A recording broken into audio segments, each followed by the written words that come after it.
Hello guys, Gujju in world में आपका स्वागत है। मैं हूं राकेश और आज की वीडियो में मैं आपको बताऊंगा कि जूनागढ़ में कम खर्च में कैसे घूमें।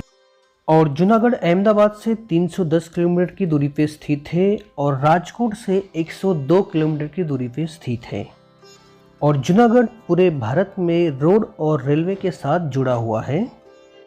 तो फ्रेंड्स, पहले हम जूनागढ़ और गिरनार के बारे में जानेंगे। तो जूनागढ़ गुजरात के सौराष्ट्र प्रांत में स्थित है और गिरनार है वो एक पर्वत का नाम है, एक पहाड़ का नाम है। जूनागढ़ रेलवे स्टेशन से गिरनार तलेटी 6.5 किलोमीटर की दूरी पे स्थित है। तो सामने जो गेट दिख रहे हैं वो गिरनार तलेटी का प्रवेश द्वार है, भवनाथ प्रवेश द्वार है। और अभी हम गिरनार तलेटी पे पहुंच चुके हैं। और गिरनार है वो देवों की भूमि कहा जाता है। गिरनार के कण कण में भगवान शिव विराजमान है। यह संतों की भूमि है, वीरों की भूमि है। तो फ्रेंड्स, अभी हम पहुंच चुके हैं गिरनार तलेटी के दत्त चौक पे। और अब हम बात करेंगे यहाँ पे कहाँ ठहरने की। तो यहाँ पे कहाँ ठहरे, तो यहाँ पे आश्रम, भवन, धर्मशाला, ये सभी जगह पे आपको 200 रुपये से लेके 500 रुपये तक की आपको रूम यहाँ पे मिल जाएगी। और सामने एक साइन बोर्ड लिखा है और साइन बोर्ड पे भगवान शिवा टेम्पल के लिए हमें सीधा जाना है। और लेफ्ट साइड में अग्नि अखाड़ा और भारतीय आश्रम है। तो अभी हम चलेंगे भारतीय आश्रम की ओर।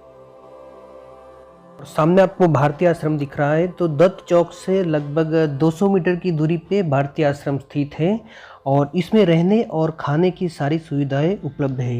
एक्चुअली हमारा प्लानिंग पहले भारतीय आश्रम में रहने का था, यहाँ पे रुकने का था, लेकिन इसमें रूम अवेलेबल नहीं था। इसलिए हम यहाँ से थोड़ा आगे चलेंगे और आगे एक प्रजापति धर्मशाला है, वहाँ पे जाएंगे।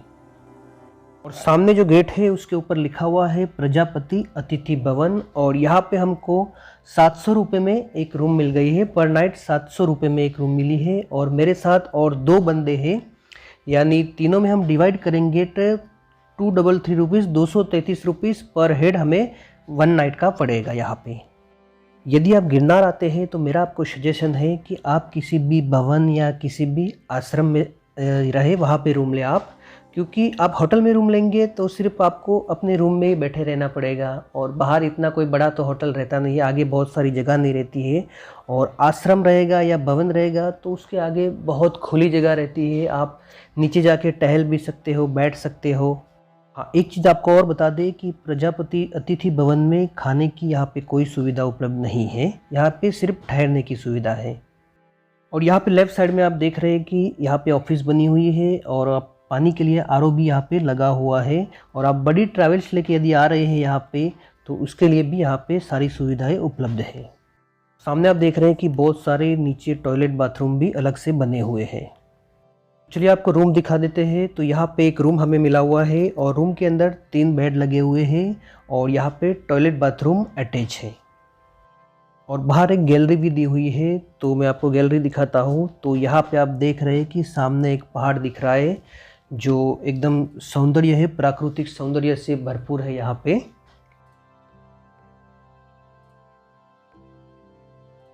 फ्रेंड्स, अब बात करेंगे खाना खाने की। तो गिरनार में जगह जगह पे अन्न क्षेत्र बने हुए हैं जो एकदम निःशुल्क है।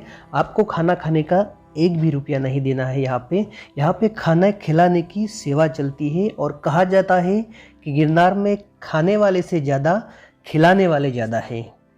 आप खाना खाने के बाद आप कुछ दान कर दे यहाँ पे, वो अलग चीज़ हो गई। और ऐसे भी फ्री में खाना खाना ठीक नहीं लगता है, कोई ना कोई भी नहीं खाता है, कुछ ना कुछ दान करके जाता है यहाँ पे। और ये भी एक पुण्य का ही काम है। और सामने जो आप देख रहे हैं वो गिरनारी अन्न क्षेत्र है और ये दत्त चौक से लगभग 100 मीटर की दूरी पे स्थित है। और यहाँ पे भी आप खाना खा सकते हैं। और यहाँ पे खाना खाने के लिए कोई चार्ज नहीं देना है, ये सेवा चलती है यहाँ पे खाना खिलाने की। और इस अन्न क्षेत्र के बगल में ही शंभू पंच अग्नि अखाड़ा है जहाँ पे अन्न क्षेत्र चलता है और ये भवनाथ शिव मंदिर के पास ही है। और यहाँ पर भी सेवा चलती है, यहाँ पे भी आपको खाना खाने के कोई पैसे नहीं लगेंगे। सामने आपको कोरी समाज की एक धर्मशाला दिख रही है और ये वडली चौक पार्किंग के सामने स्थित है। और यहाँ पर टोटल 150 रूम अवेलेबल है। इनमें से 10 रूम एसी है और 140 रूम है वो नॉन एसी है। और यहाँ पे 300 रुपये से रूम स्टार्ट है। 300 रुपये में यहाँ पे आपको 1 नाइट के लिए रूम मिल सकती है। और ये ठहरने की एक बहुत ही अच्छी जगह है। भवन के अंदर एंटर होते ही यहाँ पे नीचे बहुत सारी खुली जगह है और एक मंदिर भी बना हुआ है यहाँ पे।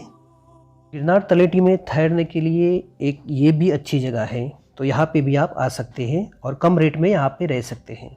अभी हम दत्त चौक पे खड़े हैं और दत्त चौक से जूनागढ़ जाने के टाइम पे यहाँ से 700 मीटर की दूरी पे लेफ्ट साइड में गोरखनाथ आश्रम स्थित है। तो चलिए चलते हैं गोरखनाथ आश्रम पे।